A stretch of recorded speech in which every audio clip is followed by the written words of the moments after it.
바랍니다. 오늘 여러분과 좀 같이 나누고 싶은 것은 교회의 그 후의 막금이라는 좀 제목을 가지고 여러분과 함께 말씀을 나누기 원합니다. 제목이 뭐라 그랬어요? 후의 막금, 막급. 좀 단어가 좀 새롭죠. 후의 막급. 이 사전에 보면 후회라는 말이 있고 후의 막심이라는 말이 있고 후의 막급이라는 말이 있습니다. 그러니까 후회는 지난 그 일의 잘못을 깨우치고 뉘우치는 것을 말합니다. 후회. 근데 후의 막심은 더할 나위 없이 후회스러운 것을 말하고 후의 막급은 이미 잘못된 뒤에 아무리 후회해도 어찌할 수 없는, 그래서 후의 막급은 아무리 후회해도 어찌할 수 없는, 후회하고 좀 다른 거 아시겠죠? 그러니까 오늘 이 시간에 후회라는 말, 후회 막심이라는 말, 후회 막급. 여러분은 어디에 이르는가 한번 생각을 해보시기 바라고 후회 막급에 이르지 않기를 바랍니다. 공자가 한 번은 제자들과 산으로 산보를 갔습니다. 그런데 산속에서 한 여인이 이제 이 산소 앞에서, 묘 앞에서 그렇게 우는 거예요, 처량하게. 그래서 그 여인에게 물었어요. 이분이 누구길래 이 묘 앞에서 그렇게 웁니까? 했더니 자기 남편이라는 거예요. 그래서 어떻게 돌아가셨습니까? 라고 물었더니 호랑이에게 물려 죽었다는 거예요. 그러면서 아주 슬피 옵니다. 그래서 옆에 또 묘가 있길래 그러면 이분의 묘는 누굽니까? 라고 물었더니 자기 남편의 아버지 묘라는 거예요. 근데 그 아버지도 역시 호랑이에게 물려 죽었다는 거예요. 또 옆에 보니까 시조부님이 계시는데 이분은 왜 이렇게 돌아가셨냐고 물었더니 역시 그분도 호랑이에게 물려 죽었다는 거예요. 아니, 호랑이에게 이렇게 물려 죽는 이유가 무엇이냐 했더니 그들이 그 산속에서 살기 때문에 이렇게 호랑이에게 물려 죽습니다. 그러면 마을에 내려가서 살지 왜 산속에 올라와 삽니까? 그렇게 물었더니 그 여인이 하는 말이, 나는 죽어도 마을에 내려가 살 수가 없습니다.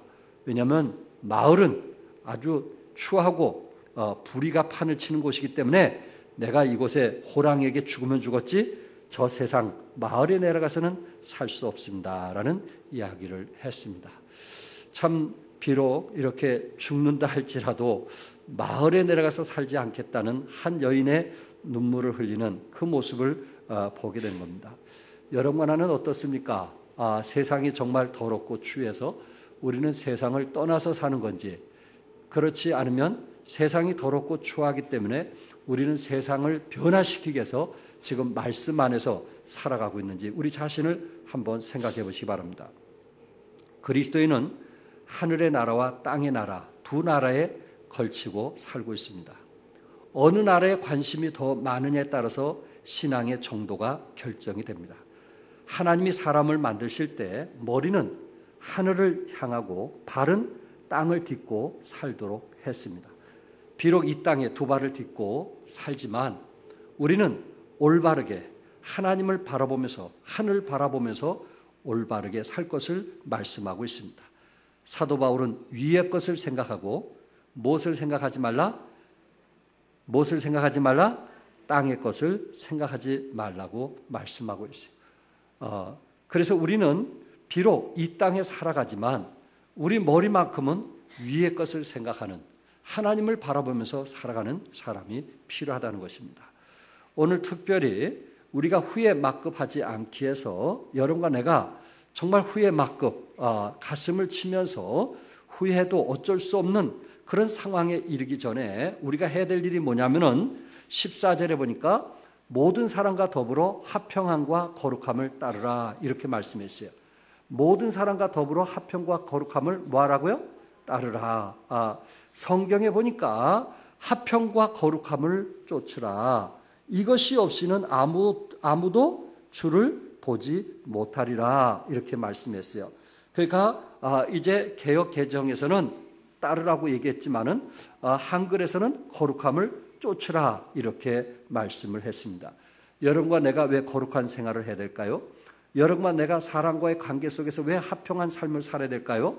그것은 하나님을 바라보고 또 하나님의 살아계심을, 임재하심을, 역사하심을 체험하기 위한 것입니다. 교회는 모든 사람과 더불어 화평함과 거룩함을 쫓게 됐을 때, 따르게 되었을 때 우리들 마음속에 결코 평생 후에 막급하지 않는 삶을 살게 될 것입니다. 다른 성경에서는 모든 사람과 더불어 화평 가운데 살도록 모든 노력을 다하라. 그리고 거룩하도록 하라. 모든 노력을 다하라 그랬어요. 뭐를 이렇게 노력하라는 얘기예요? 뭐를 노력하라는 얘기예요? 사람과의 관계 속에서 더불어 화평감과 거룩한 삶을 위해서 모든 노력을 다하라 이렇게 말씀했어요. 여러분, 내가 이 세상 살면서 거룩하게 사는 것이 얼마나 어려운지 아시죠? 여러분, 내가 이 세상 살면서 서로 정말 화평하게 사는 것이 얼마나 어려운지 아시죠? 그래서 성경에 모든 노력을 다하라. 모든 노력. 이렇게 힘쓰지 않고는 사람과의 관계 속에서 화평할 수도 없고, 그리고 우리는 거룩한 삶을 살 수가 없어요. 왜? 마귀는 그렇게 내버려 두지 않기 때문에 그렇습니다.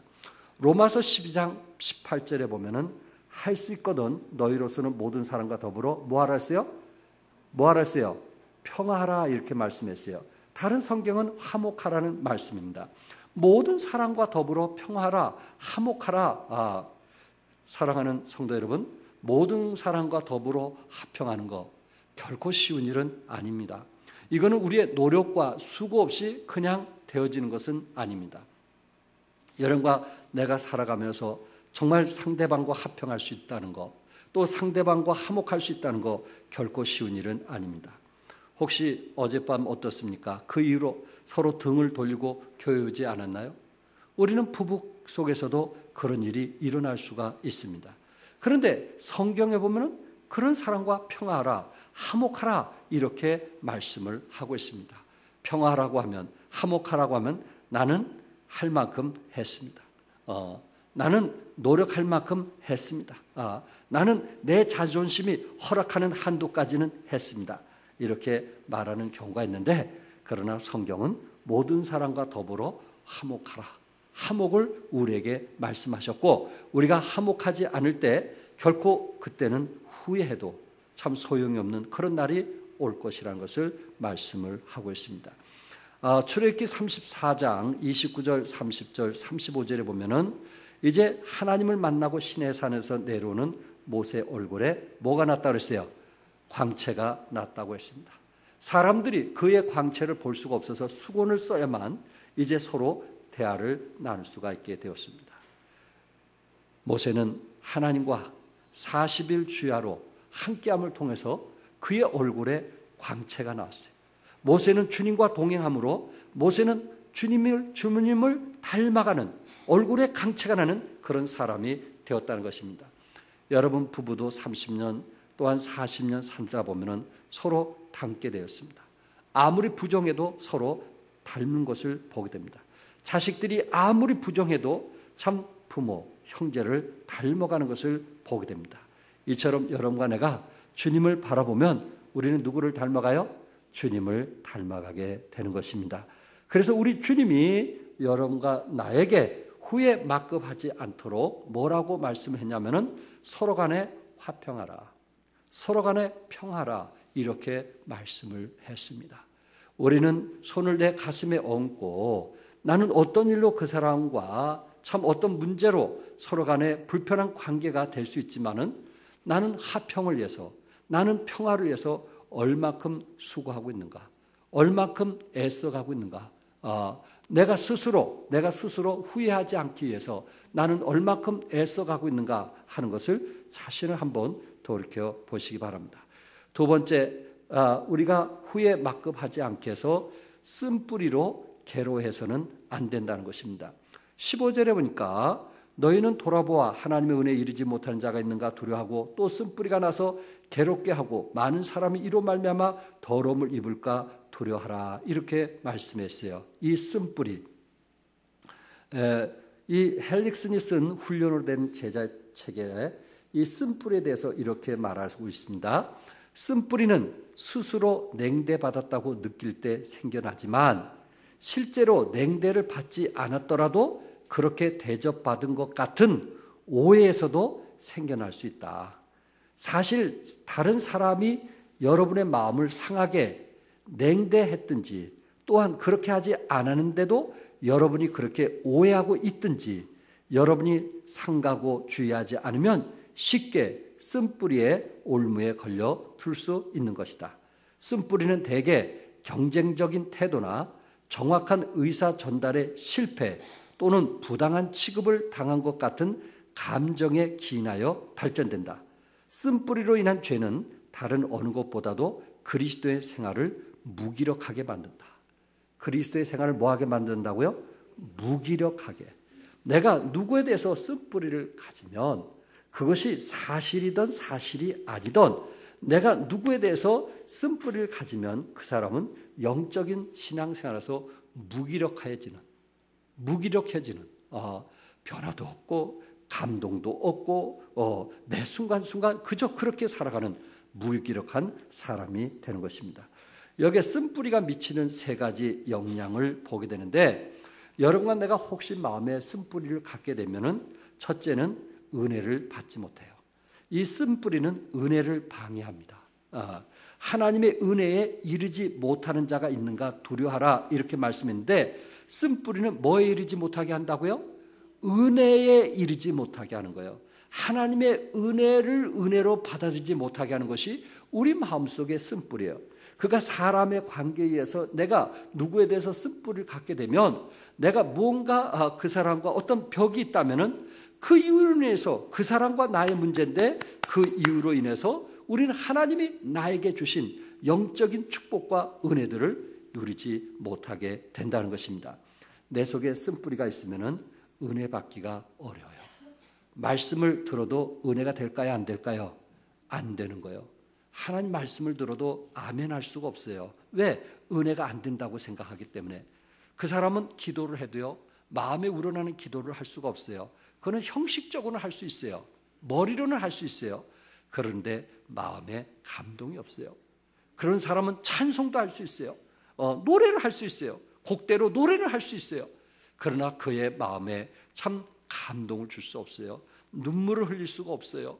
그 찬송을 불러도 그 가사의 의미를 기억할 수가 없어요. 쓴뿌리라고 하는 것은 내 안에 있으면은 나도 은혜를 못 받으면 그걸로 좋은데 나도 은혜를 못 받을 뿐만 아니라 다른 사람에게도 은혜를 못 받게 하는 것이 쓴뿌리예요.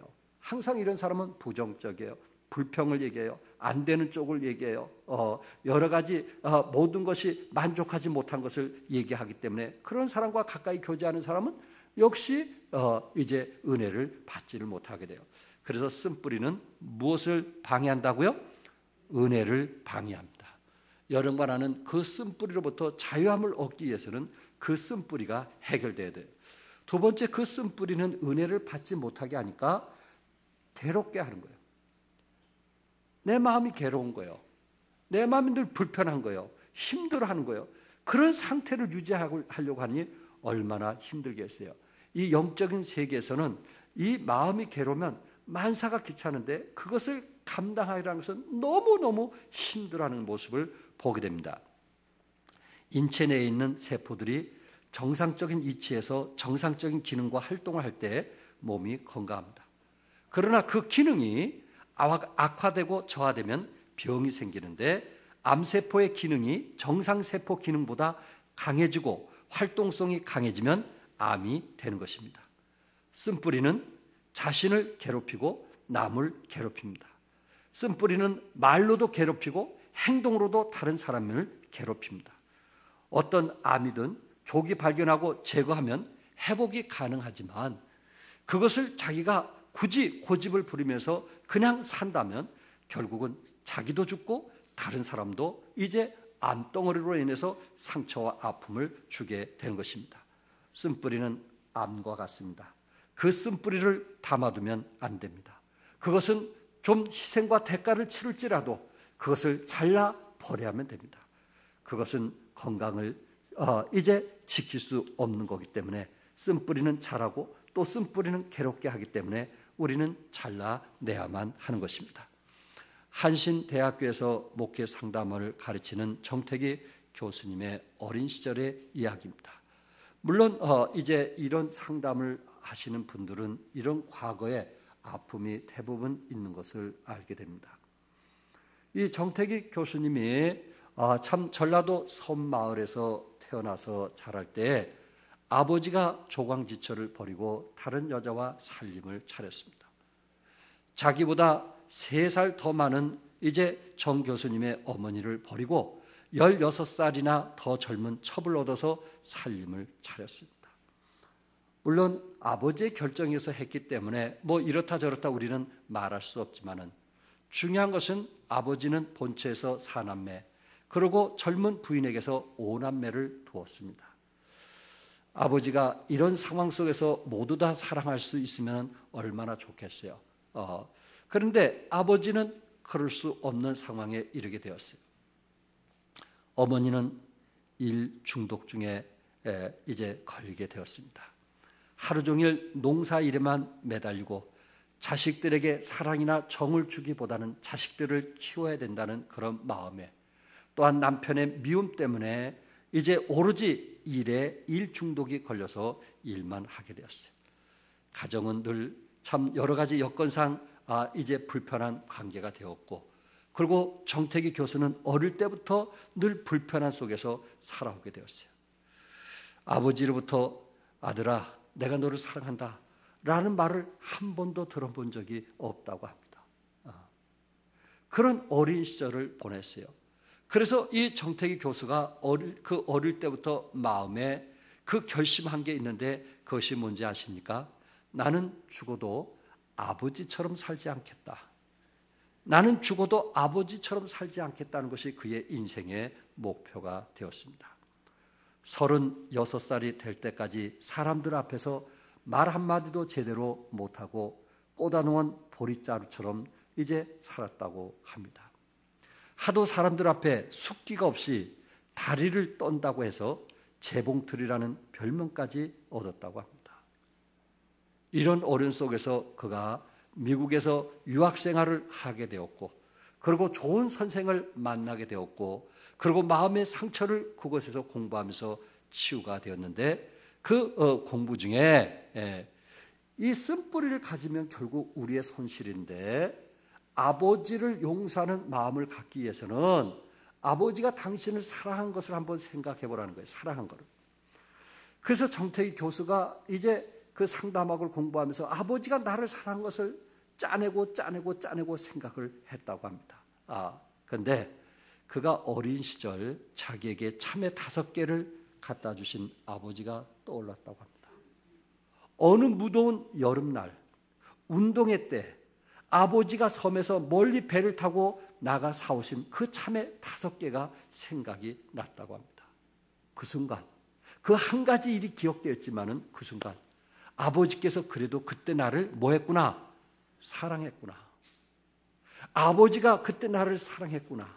지금 상황은 관계없이 그때 아버지가 나를 사랑해서 참외 5개를 그것도 이제 배를 타고 사갖고 왔구나. 그것을 깨달으면서 눈물을 흘리고 통곡을 했다고 합니다. 아버지가 그래도 나를 사랑했구나. 아버지가 그래도 나를 사랑했구나. 그 한 가지 일이지만은 그래도 아버지가 나를 사랑했어. 그것을 생각하면서 눈물을 흘리며 통곡을 했다고 합니다. 그 순간 아버지에 대한 쓴뿌리, 미움, 이런 것이 이제 서서히 사라지면서 아버지에 대해서 용서할 수 있는 그런 마음을 갖게 되었고, 그리고 그는 아버지에게 찾아가서 용서를 빌 뿐만 아니라 아버지, 내가 아버지를 사랑합니다 라는 말을 했다고 합니다. 그 순간 처음으로 그는 마음에 평화를 얻기 시작했고, 이제 남을 위해서 삶을 살 수 있었다고 합니다. 여러분, 쓴뿌리라고 하는 것은 그런 거 아닙니까? 그러나 한번 여러분들이 그것을 용서하려면, 쓴뿌리로서 자유함을 얻으려면, 그럼에도 불구하고 그분이 나를 사랑했다라는 것을 한번 생각해 볼 수 있는, 그럼에도 그분이 나에게 한 번이라도 내 마음을 터치하는, 내 마음에 감동을 줬던 그 일을 한번 기억해 볼 수 있는, 그래서 결코 그분이 나를 미워한 것이 아니고 사랑해서 그랬구나 하는 마음을 갖게 됐을 때 우리의 얼었던 마음이 녹아지면서 쓴뿌리로부터 자유함을 얻게 되고, 그때 우리는 상대방을 용서하는, 상대방을 이해하는 그런 마음을 갖게 된다는 것입니다. 여러분 마음속에 쓴뿌리가 얼마나 무서운지 아시겠죠? 그것이 결국 우리의 인생을 무너뜨린다는 것을 아시겠죠? 또한 쓴뿌리는 세 번째, 쓴뿌리는 우리를 더럽게 합니다. 뭐하게 한다고요? 더럽게 합니다. 그래서 많은 사람이 이로 말미암아 더러움을 입을까 두려워하고, 쓴뿌리는 나만 가지면 좋은데 이것이 다른 사람에게도 자꾸만 전염시키는 거예요. 그 사람이 어땠대? 그 사람이 그래서 싫어. 그 사람이 이래서 싫어. 해가지고 나만 갖는 것이 아니고 많은 사람들에게 그 쓰나미처럼 많은 해를 끼치게 된다는 것입니다. 더러움을 입는다는 것은 전염성이 있다는 것입니다. 나쁜 것일수록 전염성이 강합니다. 여러분, 음식물 쓰레기 담은 꾸중물통을 생각해 보십시오. 콩나물 머리, 생선 뼈다귀, 각종 음식 쓰레기가 들어있는데 시간이 지나면 가라앉고 위에 물만 있어 맑은 물만 보입니다. 깨끗한 것 같아요. 그런데 막대기로 한번 휘저보면 밑에 가라앉아 있던 모든 것이 다시 올라와서 더러운, 상상할 수 없는 그런 모습을 보게 될 것입니다. 우리 마음이 그런 거 아닌가요? 깨끗한 것 같아요. 착한 것 같아요. 아주 성실한 것 같아요. 그러나 마음을 이제 뒤적거리다 보면은, 휘젓다 보면은 우리의 과거의 상처들이 나타나게 되어서 다른 사람과의 관계를 바르게 갖지 못하고 올바른 관계를 갖지 못하는 경우들이 있을 것입니다. 고약한 상처 뿌리 때문에, 그 쓴 뿌리 때문에 나도 건강하지 못하고 다른 사람도 건강하지 못하게 하는 경우들이 있다는 것입니다. 여러분은 어떻습니까? 쓴 뿌리는 더럽게 하는 것입니다.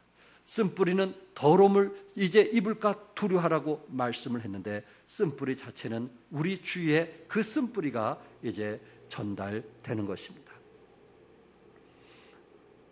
로키 산맥 해발 3,000m, 우리 한라산은 1950m라면 로키 산맥은 3,000m가 되는 그 높은 곳에서 이 수목 한계선이 있다고 합니다. 이곳에는 얼마나 매서운 바람이 불어대는지 나무들이 곱게 자라는 나무가 없다고 그래요. 북풍 한서를 이겨내지 못하고 마치 무릎을 꿇듯이 그곳에 주저앉아 있는 나무는 있을지언정 바로 서 있는 나무는 보기가 힘들다고 그래요. 모든 나무들이 얼마나 바람이 세게 부는지 무릎을 꿇고 있다고 그래요. 무릎을 꿇고 있다고 그래요. 여러분, 그런 나무 보셨어요? 오직 하면 나무가 자라지 못했으면, 바람에 의해서 자라지 못했으면 자라다가 꺾여지고 자라다가 꺾여지고 자라다가 꺾여져서 결국은 무릎을 꿇고 있는 나무들만 자라고 있다고 합니다. 나무로 볼 때 얼마나 상처가 많겠어요? 나무로 볼 때 얼마나 마음이 아프겠어요? 그런데 세계에서 가장 공명이 잘 되는 최고급 명품 바이올린은 바로 이 무릎을 꿇은 나무로 제작이 된다고 합니다. 큰 상처를 입고 간신히 살아남은 나무지만은 이 나무에서 세계 최고의 명품 바이올린이 탄생한다는 이야기입니다. 이런 것으로 볼 때 우리는 세상에 상처가 없는 사람은 아무도 없습니다. 너나 나나 할 것 없이 우리는 괴로움을 당하고 아픈 상처로 살아갈 때가 있고, 어린 시절 사춘기에 그 입은 상처는 두고두고 우리를 괴롭게 하는 경우들을 많이 보게 됩니다. 괴롭고 가슴 아프고 또한 그것으로 다른 사람에게 전염할 수 있는 그런 아픔이 있을 수 있지만은, 이것을 잘 견디고 이기는 사람, 잘 극복하고 이길 수 있는 사람, 이것을 쓴뿌리를 잊어버릴 수만 있다면, 용서할 수 있다면 이 사람을 통해서 엄청난 큰 일들을 이루어갈 수가 있다는 것입니다. 그가 받은 상처만큼, 또한 그가 치유된 만큼, 회복된 만큼 더 많은 사람에게 영향을 미칠 수 있다는 것입니다. 그러므로 성도 여러분, 혹시 마음에 아픔이 있습니까? 상처가 있습니까? 쓴뿌리가 있습니까? 여러분만이 갖고 있는 고통이 있습니까? 그것을 주님의 십자가로, 보혈의 능력으로 극복하고 이기시기 바랍니다. 오히려 하나님께서 여러분을 통해서 더 많은 사람들에게 위대한 영향을 감당하게 될 것입니다.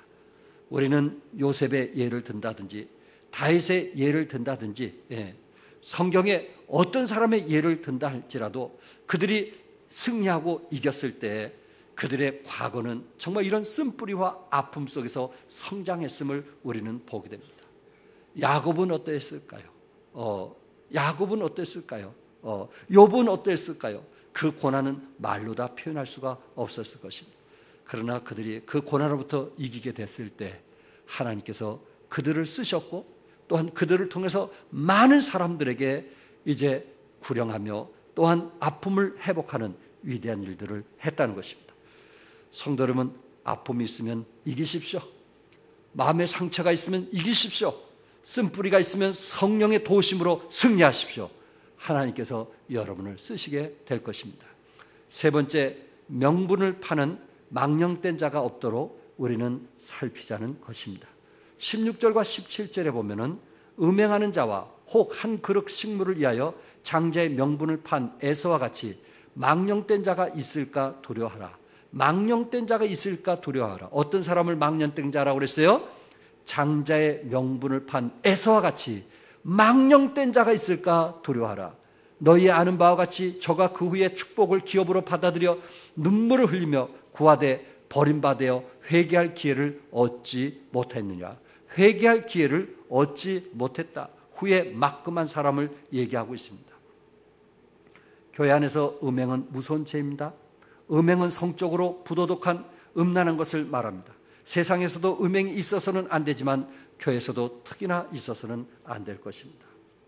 또한 창세기 25장 29절과 33절에서 야곱이 죽을 쑤었더니 에서가 들에서부터 돌아와서 심히 곤비하여 야곱에게 이르되 내가 곤비하니 그 붉은 것을 나로 먹게 하라 한지라. 그러므로 에서의 별명은 에돔이더라. 야곱이 가로되 형의 장자 명분을 오늘날 내게 팔라. 에서가 가로되 내가 죽게 되었으니 이 장자의 명분이 내게 무엇이 유익하리요. 야곱이 가로되 오늘 내게 맹세하라. 에서가 맹세하고 장자의 명분을 야곱에게 판지라. 여기 성경에 음행하는 자와 혹 한 그릇 식물을 위하여 장자의 명분을 판 에서와 같이 망령된 자가 있을까 두려워하라. 장자의 명분을 판 자라 음행하는 자라 같이 취급을 했는데 망령된 자라 이렇게 말하고 있습니다. 에서는 배가 고픈 그 순간에 장자의 명분을 뭐 한 그릇에 팔았어요? 팥죽 한 그릇에 팔았어요. 장자의 명분. 그랬을 때 창세기 27장 34절에 뭐라고 그랬어요? 창세기 27장 34절에 에서가 그 아비의 말을 듣고 방성대곡하며 아비에게 이르되 내 아버지여 내게 축복하소서 내게도 그리하소서. 에서가 후회하는 겁니다.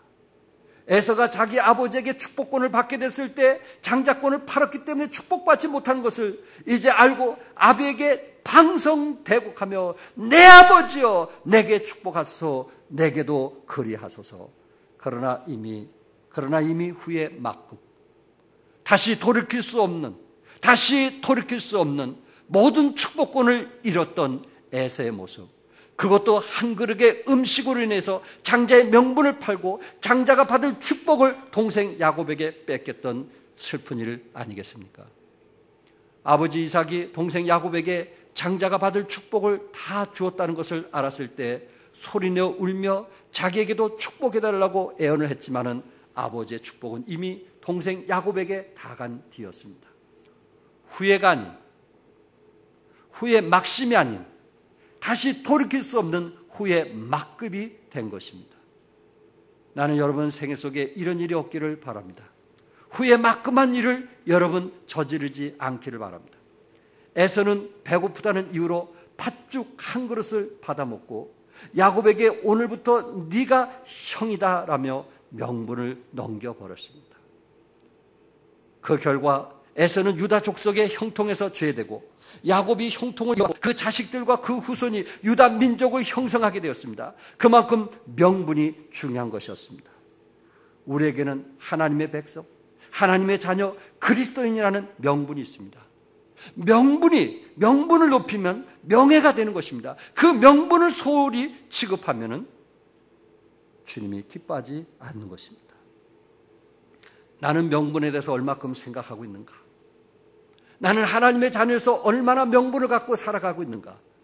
팥죽 한 그릇 때문에, 돈 때문에 그 명분을 사고 팔고 하는 그런 사람입니까? 그런 사람을 망령된 자라고 했어요.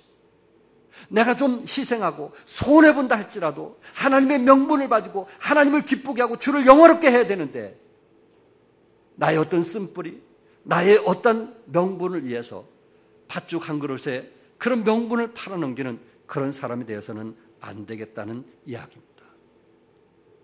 여러분, 팥죽 한 그릇 때문에 명분을 팔아서 되겠어요? 가끔 드라마에 보면은 그런 얘기를 합니다. 내가 너 대신 지옥에 가서 심판을 받을 테니까 용서해라 하는 얘기를 합니다. 요새는 아주 그런 얘기를 너무나 쉽게 얘기합니다. 지옥이 어떤 줄 알면은 감히 그렇게 말할 수 없을 건데, 내가 네 죄까지 다 지옥에 가서 짊어질 테니 나를 용서하라. 세상에 어떻게 그런 말을 그렇게 쉽게 표현할 수 있을까요? 여러분, 여러분의 명분을, 하나님이 주신 축복권을 먹는 것 때문에 이렇게 쉽게 팔은 결과, 여러분 마음에 어떤 결과가 왔을까요? 그래도 행복했습니까? 그래도 영적으로 풍성했습니까? 그래도 하나님의 말씀을 은혜로 받아들였습니까? 세상에 팥죽에 마음이 있는 사람은 하나님의 은혜를 누릴 수가 없어요. 하나님의 주신 축복을 누릴 수가 없어요. 17절에 분명히 말씀했어요. 회개할 기회를 뭐하지 못했다고요? 얻지 못했느니라. 창세기 25장 34절에 보면 에서가 장자의 명분을 경홀히 여김었다 그랬어요. 경홀히 여겼다. 우리가 정말 하나님의 그 축복권, 하나님께서 우리에게 주신 그 은혜, 이런 영적인 축복들을 경홀히 여기는 자, 우습게 생각하는 사람, 이런 사람은 다시 회개할 기회를 얻지 못하게 될 것이고, 마지막 심판날에 여러분들이 눈물을 흘리면서 회개할 때가 있을 것입니다. 회개할 기회를 얻지 못했다는 것은 에서가 장자의 명분을 팔고자 했던 마음을 바꿀 만한 기회를 발견하지 못했다는 것입니다. 당장 돈이 귀했던 것입니다. 에서는 자신이 실수를 원상태로 돌이킬 수 있는 기회를 영원히 잊어버렸다는 것입니다. 공동 번역 성경에서는 자기가 저질러 놓은 일을 돌이킬 길이 없었다, 이렇게 말씀했어요. 자기가 저지른 일을 돌이킬 길이 없었다. 문제는 에서가 자신의 불신앙을 버리고 하나님께로 돌이킬 마음이 전혀 없었다는 것입니다. 세속적이고 육신의 욕망대로 살았던 그 생활을 버리고자 하지 않았다는 것입니다. 에서의 관심은 오로지 세상적인 부귀와 영화였습니다. 에서는 하나님과의 관계를 회복하는 것에 아무 관심이 없었습니다. 결국은 후에 막급한 일을 벌금한 거예요. 여러분은 어떻습니까? 하나님께 좀 돌아가고 싶지 않습니까? 하나님께 좀 더 가까이 가고 싶지 않습니까? 어떻게 하든지 하늘의 소망을 가지고 좀 믿음으로 사는 것을 좀 보이고 싶지 않습니까? 여러분 어떻습니까?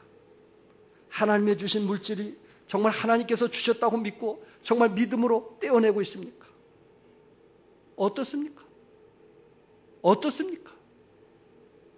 팥죽 한 그릇에 하나님의 장렬한 명분을 팔고 있지 않나요? 팥죽 한 그릇에 모든 것을 내려놓지 않나요? 에서는 근시안적인 신앙을 갖고 있었습니다.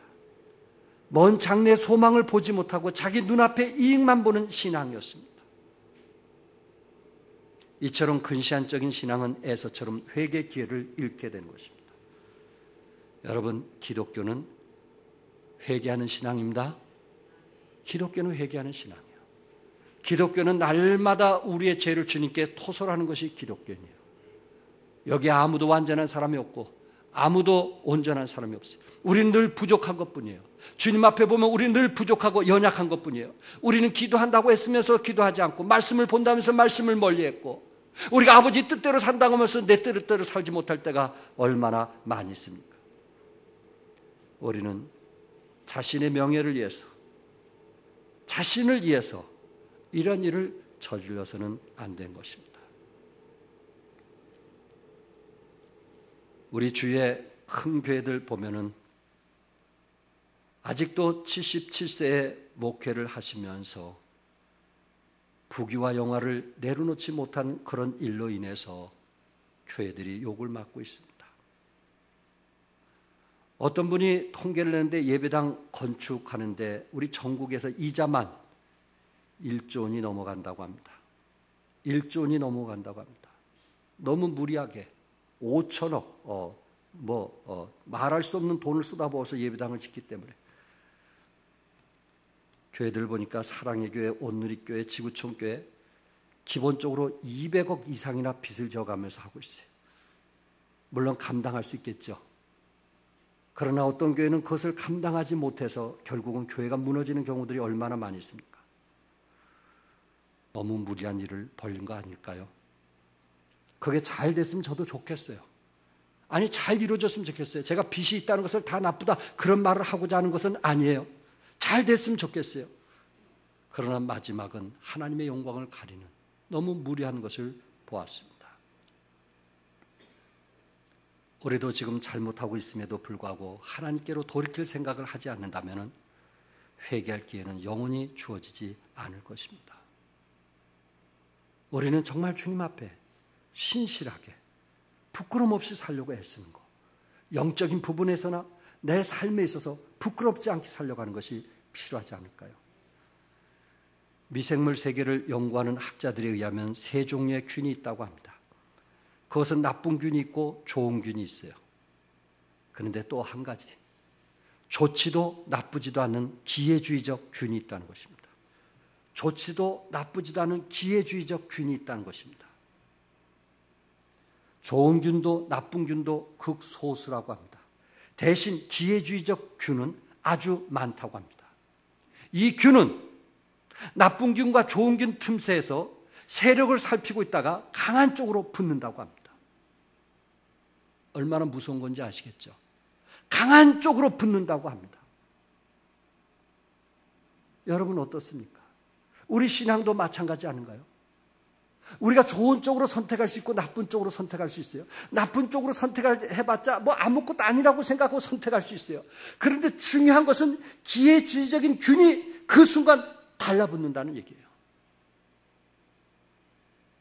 어디를 선택하느냐에 따라서 그것이 강해질 수가 있다는 것입니다. 여러분과 나는 이제 양심에 하인 맞는 그런 사람이 되지 않고 늘 성령의 인도하심 따라 정말 우리의 부족한 점을 주님께 자복하고 회개하고 또한 하나님께서 우리에게 돌이킬 수 있는 기회를 주실 때 돌이켜서 여러분이 영적으로 성장하고 다른 사람을 돕는 일에 함께 이루어가기를 바랍니다. 계시록 3장 11절에 내가 속히 이 말이니 내가 가진 것을 굳게 잡아 아무나 내 멸관을 빼앗지 못하게 하라고 말씀했어요. 내가 속히 이 말이니 네가 가진 것을 굳게 잡아 아무나 내 멸관을 뭐하지 못하게 하라, 빼앗지 못하게 하라, 이렇게 말씀했어요. 우리의 특권과 권리를 굳게 잡아 아무도 우리의 멸관을 빼앗지 못하게 해야 합니다. 우리는 하나님 나라에서 멸관을 받을 자들입니다. 이 세상에서 하찮은 것을 얻으려다가 하늘나라에서 멸관을 빼앗기는 어리석은 자들이 되지 않기를 우리 주님은 원하고 있어요. 한 그릇 음식을 위하여 명분을 판다는 것이 무엇일까요?